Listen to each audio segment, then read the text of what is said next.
Hello, this is John Mugno, your host today on the Rye Brook Focus program. And my guest today is Stephen Fuse, who is the department head building inspector for the town, for the village. And welcome, Stephen. Thank you, John. Steve, first, congratulations on your recent elevation from the position of assistant building inspector to the department head building inspector, as well as fire inspector. To provide the village and our listeners with a brief introduction to you, how long have you worked for the village, and what experience and training did you undertake to qualify for these jobs? Yes, John. So again, thank you for this opportunity just to come on so that the listeners and village residents can hear a little bit more about me. I've been here at the village this is my 19th year. And before I came to the village, I was a code enforcement official and fire inspector in the village of Mamaroneck. Prior to that, I was a contractor. I worked with certain contracts, also did a lot of contract on my own, which helped me to gain the experience and knowledge to elevate to this position as department head of the building department in the village of Rye Brook.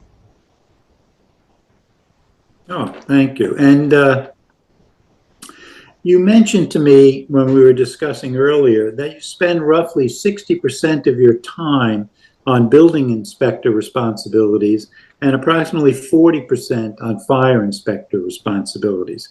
Let's discuss each role separately. First, what are the key responsibilities of the village building inspector? Sorry, my vocabulary today is failing me. Village building inspector. Right. Well, the village building inspector is also considered as the safety inspector. So I'm in charge of land use in regard to properties and buildings. So whether that's residential buildings or commercial buildings, they all have to follow and meet certain code guidelines so that they can have occupancy. So the building inspector's main job is to review plans, to issue permits, and also do inspections to make sure that properties and businesses, that they are up to code with their fire safety and their building code requirements so that people will remain safe in those structures. Okay. And I know this is true of new construction in the village, that the building inspector would have to certify it before occupancy could occur. But what about existing structures? When should the residents contact the building inspector?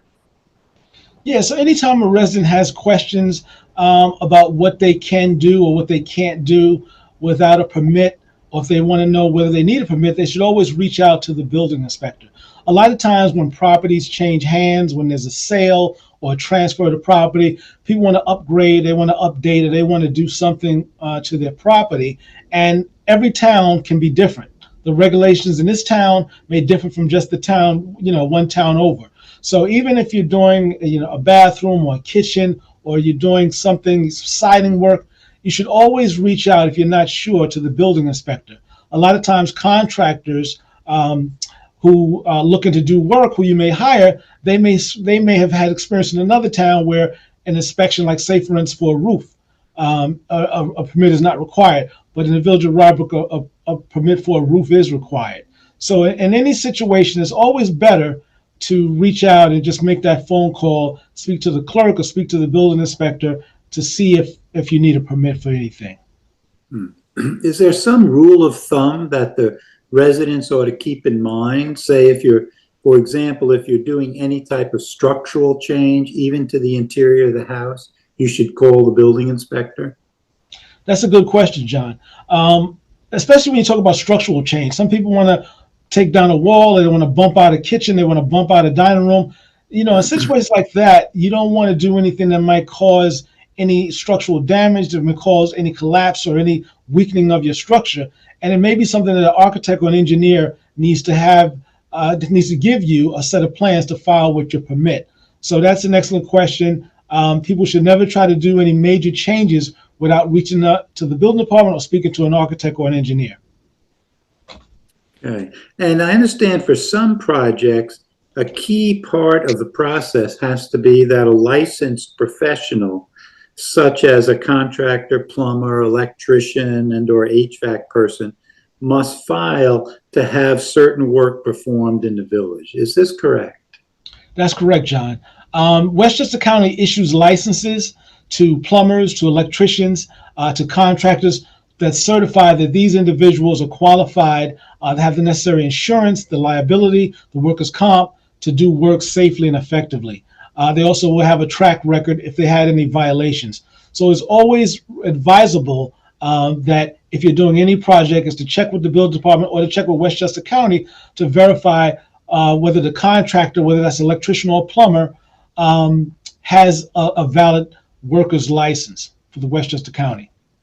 And what are the risks to the homeowner of using an unlicensed professional?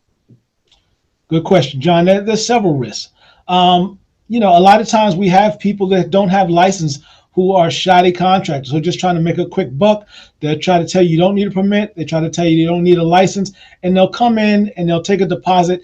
And what happens is if they don't have license, they're not going to have an inspection because the inspector's going to want to see their license. So if they don't have an inspection, who's going to verify that work is up to par? It's the building inspector's job, the fire inspector's job to make sure that any work that's done meets code, is up to par, so that you as the homeowner or the property owner has something to fall back on just in case there's a problem later on with that work. Okay. Now this is a kind of a process question. Would it be the responsibility of the licensed contractor to provide you with all the necessary information to evaluate the project? It's not the contractor's responsibility after the homeowner signs their permit application. Then they can provide the contractor's information, whoever they chose. So one of the things that homeowners want to be careful is to make sure that they have licensed contractors, that they speak to the building inspector so they don't incur unforeseen penalties or fines by doing something without having a permit. Right. But I assume that the licensed worker would have to give you the plans, for example. So, but once the homeowner engages the licensed professional, will the licensed professional handle all that paperwork, or is it that the homeowner receives it from the licensed professional to give to the building department? Right. So, John, a lot of that works hand in hand. Not every project is going to require a plan or an architectural plan, but a larger project will, or if you're changing things, like you said, doing anything structural, if you're moving fixtures around, if you're doing a new design, you're doing a deck, you're doing addition, in those kind of situations, the architect will work hand in hand with the homeowner and provide them with a set of plans, which they will submit to the building department, which in turn may have to go before an architectural review board or a zoning board or a planning board, depending on the scope of the project. So to answer your question, that kind of goes tandem, hand in hand. The homeowner and the licensed professional kind of work together to put the permit package together to submit to the building department. Okay. And let me ask you just as an example, because I think most people might have this question. Suppose I was just going to replace the hot water heater in my home. Does that require the involvement of the building inspector? It does. And a lot of people unfortunately think that it doesn't. But the hot water heater is a mechanical unit that requires a licensed plumber to install. It also may require an electrician to do the wiring to hook up that unit. So you want to make sure that if you're installing a hot water heater or you're removing one, that you have a licensed professional, whether that's a plumber or mechanical installation contractor, to file to do that work, to make sure that the building inspector can come out and also look at that work to make sure the installation is properly done. Right. And when the work is done to the village's satisfaction, what does the homeowner receive as a testimony that the work was done properly? Is that kind of a certificate of occupancy, a certificate of compliance, or does that depend upon the nature of what was done? Right. It depends upon the nature of what was done. You'll either receive a certificate of occupancy if it's something more involved with the interior work, like an addition, like a deck, or like a garage or something like that. But if it's a standalone piece of equipment, like a boiler or a hot water heater or an oil tank or something like that, that will for that we issue a certificate of compliance to show that that work was installed as per code. Ah, okay. And why is it important for the homeowner to receive one of those certificates? Good question. Well, it's important because when you have a certificate of occupancy, it will go hand in hand with your insurance. Anyone would hate to have something happen in the home where they had to make a claim for the insurance and found out you don't have a valid certificate of occupancy. You have a swimming pool, you don't have a valid certificate of occupancy. You build a deck and it's something it falls down or something and you don't have a valid certificate of occupancy. So a certificate of occupancy is another level of protection for the homeowner to state that this work was inspected, it was installed as per code, and now we have something that verifies that this work was done properly. Oh, yes. You can see why that could be important if there's an insurance claim. Oh, exactly.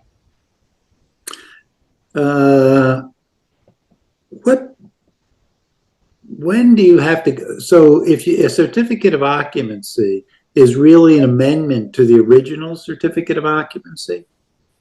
It can be. So any house that's first erected is going to get a certificate of occupancy for the original house normally. But after that, homeowner or property owner can do some modifications to the house. They can add on a second floor addition. They can bump out the back of the house. They could do a deck, or they could do some other kind of addition, a finished basement perhaps. And in that situation, a new certificate of occupancy is issued. It may be for just a portion of whatever improvement they made, but it also goes hand in hand with the house to show that that extra work or that added work also is in compliance with the current code. Okay. And I understand there are certain circumstances under which a homeowner might be charged penalties or have extra fines or stop work orders or whatnot. Could you give me some examples for people to keep in mind when they might fall into one of those penalty situations? Of course. So that goes back to what we were discussing earlier about giving a call to the building inspector or to the building department. A lot of times, again, people will move in or they'll come into the village, they'll buy a home and they won't realize, or maybe they want to get things done on a quicker basis and they'll start doing an interior renovation. They'll start doing a basement. They'll want to update their kitchen. And what happens is if the building inspector drives by or someone calls the building department and doesn't see that yellow placard that we give that signifies that there's a permit on this job, it's our job to go out and investigate to see, again, if it's a licensed contractor, to see if that work is work that's going to require a code compliant inspection. And if there's no permit on file, then a stop work order is issued.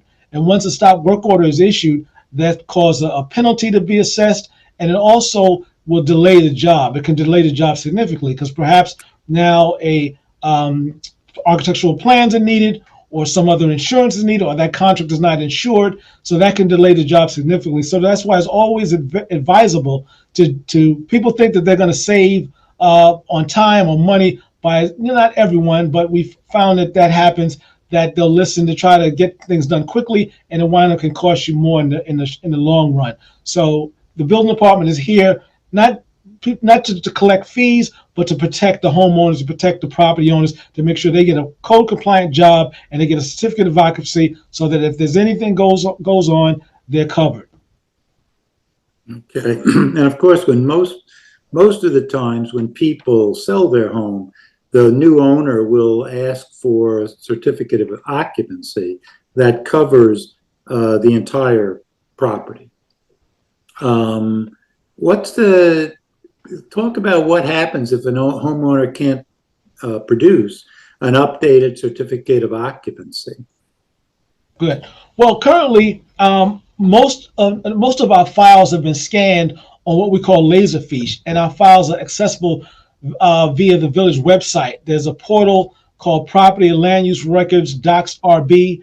And any homeowner or real estate agent or title searcher can go on the website. They can put in a search by address of that property, and they can find all the permits that were issued. They can find out if there's still open permits that don't have a CO, a certificate of occupancy, that they weren't closed out. And they can also get copies of the current and valid certificate of occupancies. So it's always advisable for a new homeowner or a seller to go through their records and check to see if there's anything that's outstanding, any permits that are haven't been closed out, or any certificate of occupancies that need to be issued, so that when they go to make the sale or they go to make the transfer, they won't run into any snags. Okay, good advice. Mm-hmm. Let me turn now to your role as fire inspector. Sure.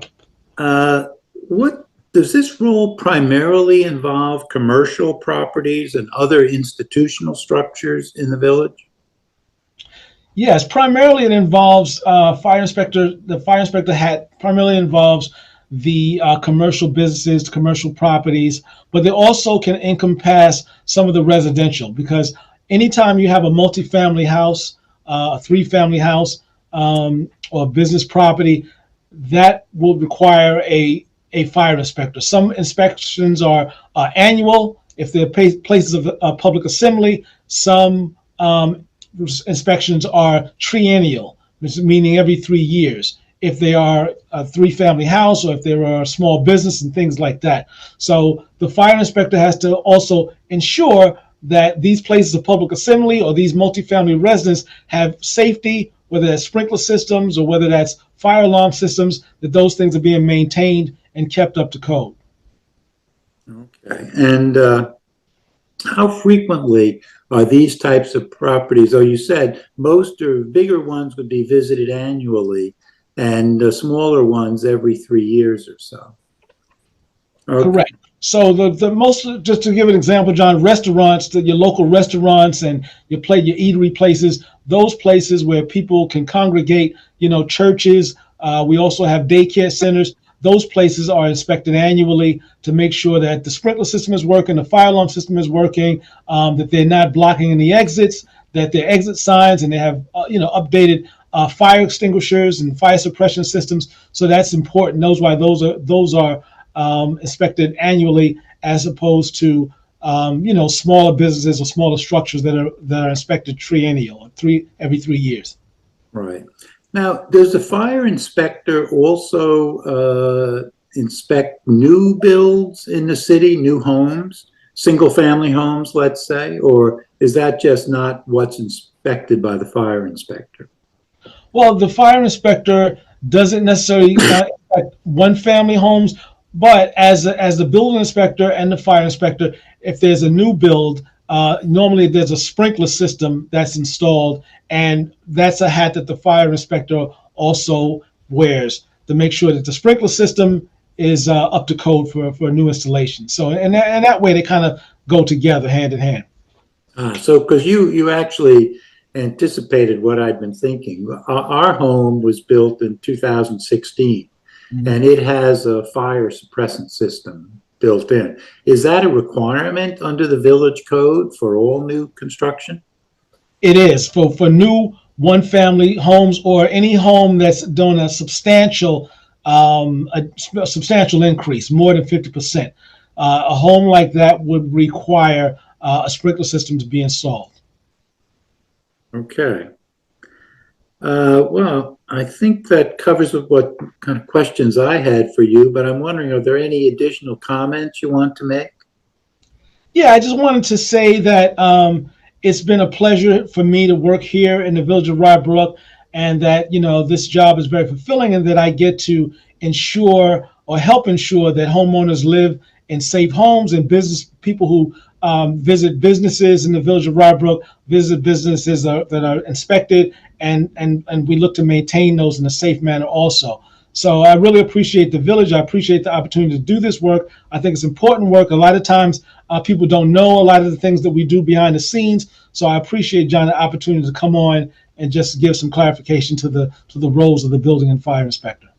Yeah, I think one of the lessons I take away from this as a non-expert, Steve, is that people might err on the side of caution in contacting you, because like I would have not thought that a hot water heater would fall under your requirements. So I think people just need to be careful and to be freer in contacting the building inspector.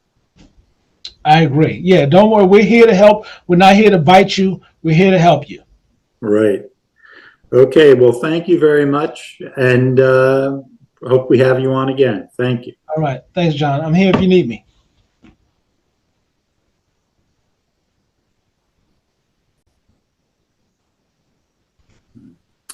Steve, another question about the building inspector role has occurred to me. I understand the village has recently adopted a new software called Cloud Permit, which, Steve, another question about the building inspector role has occurred to me. I understand the village has recently adopted a new software called Cloud Permit, which is basically an online permit system. Could you give the residents some details about that? I sure will, John. So, Cloud Permit is a new online permitting software that's being adopted, as you said, and instituted into the village of Rye Brook, where residents, homeowners, contractors are going to be able to go onto the village website and file their permits electronically.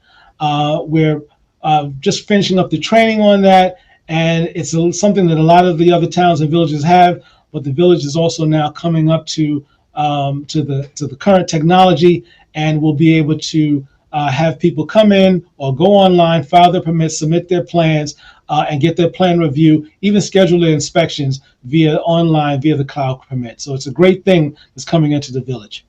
Good. And when was that new software implemented?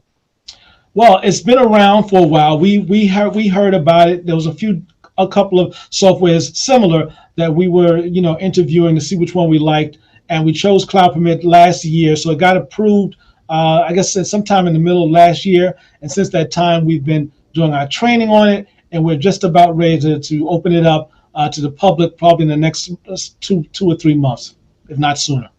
Oh, okay. So we have breaking news here. Breaking news. All right. Well, again, Stephen, thank you very much for being on the program. And let me say, do you have any additional comments to make? No, just again that this was a great opportunity to share a little bit about what's going on in the building department, to share a little bit what's going on with the role of the building department and the fire inspection department. And I thank you for this opportunity. All right. Well, great having you on. Thank you. Thank you, John.